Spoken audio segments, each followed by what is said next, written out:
Chapter 1. The Price of Hope. The hum of machines filled the damp air of the base, concealed within the hollowed interior of an asteroid in discreet orbit passing close to a war-torn planet where Imperial bombardments blurred into the hazy horizon. Hollow projectors cast faint blue light across a scarred metal table, displaying escape routes, orbital paths, and vulnerable points on the nearby planet. Simple electrical wires stretched along the walls, grounding the scene in gritty efficiency. Here, function came before comfort. Around the table, a dozen figures stood in tense silence, each with a hardened expression that mirrored the weight of the mission at hand. John, a man in his 40s, leaned against the wall, partially hidden in shadow, his leather hat pulled low. He was listening, a subtle smirk playing on his lips. He already knew it would be him. He had seen this outcome, or rather, someone had shown it to him. Erika, the clan representative, stood nearby, her eyes sharp and focused, radiating the strange, quiet intensity of her people. Her tendril-like hair running along the back of her head, hinting at her mystical origins. She watched the others in the room, quiet but attentive, weighing every word.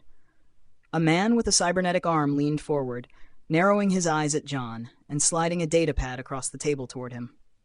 "You know what we're asking, right? You'll be crossing Imperial lines, taking our guest to one of their most secure zones. And the price you're asking is steep, even for us." John glanced at the datapad, noting the sleek armed vessel outlined there, his future reward if he succeeded. His grin widened as he leaned toward the table. "Look, fellas, this ain't the kind of job you do out of charity. You want him delivered in one piece and without a scratch, well, it's going to cost you." Silence blanketed the room again, and a few faces turned to each other, doubt flickering in their expressions. The whispered discussions resumed. Concerns over the price, the limits of their resources, the risks involved.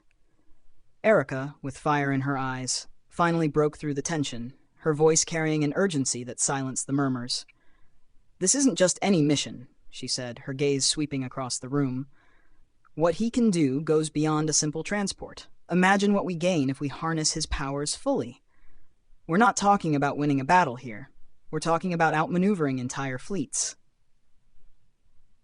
A few around the table nodded in solemn agreement, their doubts visibly waning. Others remained thoughtful, measuring the stakes against the price. John held himself back from saying more, knowing that visions had a way of twisting once people became aware of them. Maybe he had already said too much. His smirk deepened as the cybernetic man sighed, his reluctance giving way to resignation.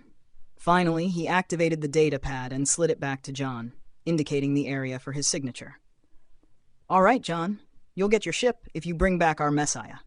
John nodded, signing with a steady hand, sealing the promise of a future he had already glimpsed.